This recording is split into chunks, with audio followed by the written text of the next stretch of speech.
Shalom, R comme risque. Un nouveau challenge, une opération délicate, un déménagement, une start-up, un investissement, tout projet présente des risques. Comment les gérer? Il y a un peu plus de 3000 ans, les 12 premiers espions de l'histoire partent en opération. Explorer la terre de Canaan pour y installer le peuple juif. Seulement voilà, ces 12 explorateurs ne reviennent pas du tout avec le même constat. Pour 10 d'entre eux, il ne faut surtout pas y aller. En bon consultant, ils reviennent chez Moïse avec un tableau Excel, 4 indicateurs sont au rouge.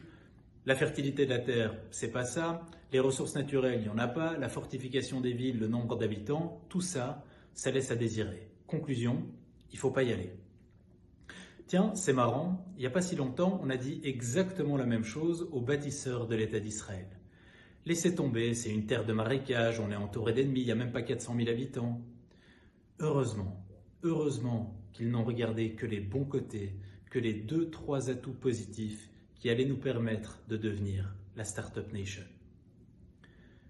Ce qu'on attend d'un entrepreneur, ce qu'on attend d'un espion, c'est de faire aboutir un projet malgré les risques.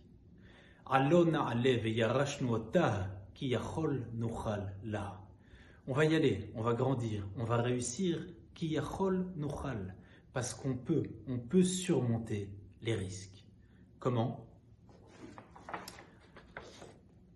En diminuant l'exposition au danger, on diminue le risque.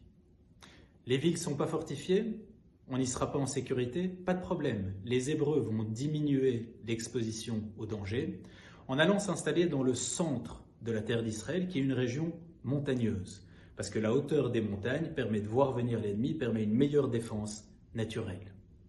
Il y a un deuxième danger, qui est celui d'être entouré d'ennemis. Pas de problème. On va faire venir des millions d'habitants, des millions d'immigrants venus de partout, et on aura une des meilleures armées du monde. Ça nous permettra de gérer le risque. Ce que l'entrepreneuriat peut apprendre du renseignement, c'est que le risque se gère.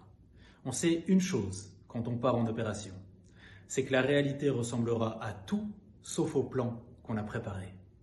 Alors ce qu'on va faire pendant des nuits, pendant des semaines, pendant des mois, c'est de travailler chaque scénario annexe. Quel est le danger qui peut survenir à n'importe quel moment?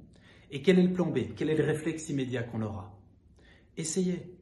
Quel est le plan B si vous perdez votre plus gros client, si vous perdez votre job? Quel est le plan B si une start-up n'arrive pas à lever des fonds? Quel est le plan B si votre équipe se décompose? En bref, quel est le pire des scénarios auxquels vous pourriez faire face en 2021 et quel est le plan B?